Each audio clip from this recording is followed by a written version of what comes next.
divided the history of Korean art song into three parts: early, middle, and late. The years spanning the 1930s, 1940s, and 1950s represent three distinct decades of composition. In the second half of the hour, I'll be singing Korean art song in chronological order. So from this point, I'll be giving you characteristics of each period, as well as a brief biography of composers and the information about songs that I'll be performing.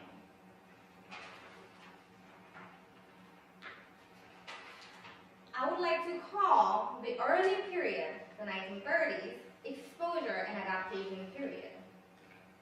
In the middle of colonization, countless Korean lives were lost while fighting for their freedom.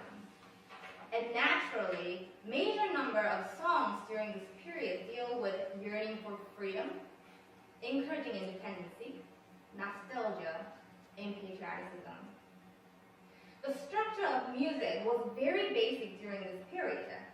As you will hear later, songs during this period contain simple rhythm, hymns-like melody, and a lack of sense in pulse.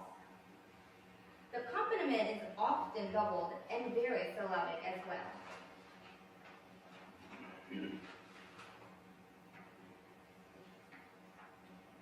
Hong Nam-pa was born in 1897. He learned to play the violin when he was 14 years old and began voice lesson when he was 16. He graduated high school in 1915, where he soon went back to teach violin. In 1918, he went to Japan and attended the Tokyo Conservatory for 2 years. He came back to Korea when in 1925, he performed his first violin recital, which also happened to be the first violin recital ever in Korea. He was actively composing songs during this period and published his collections of songs in the same year. In 1926, he went back to Japan, and in the following year he became the first concertmaster of the Tokyo Philharmonic. Some of Hong's songs are still very popular in Korea, despite that he was known as a pro-Japan until not too long ago, because he wrote songs praising Japan during the colonization period.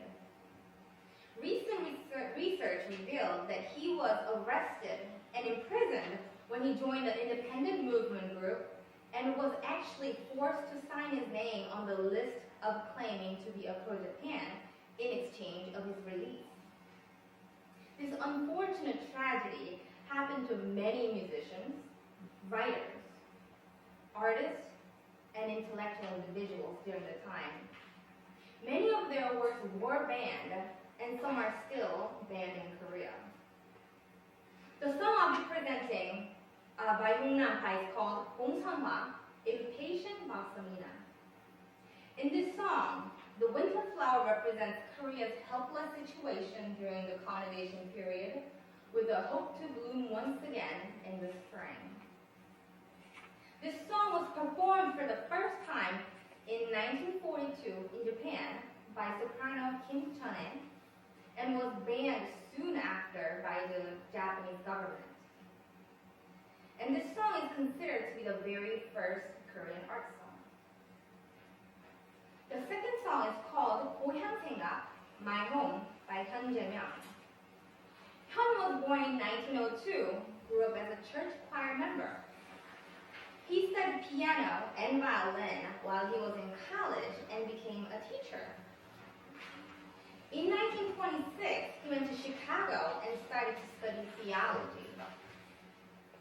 A year later, he began to study at the Gunn Music School in Indiana and came back to Korea in 1937.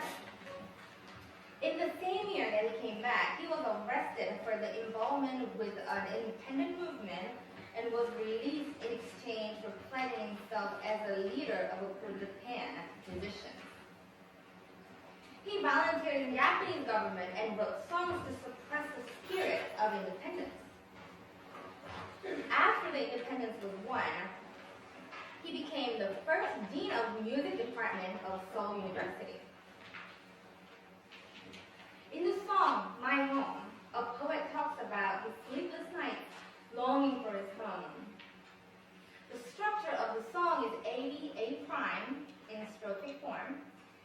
and it is very syllabic, and the rhythmic of the voice line follows strictly.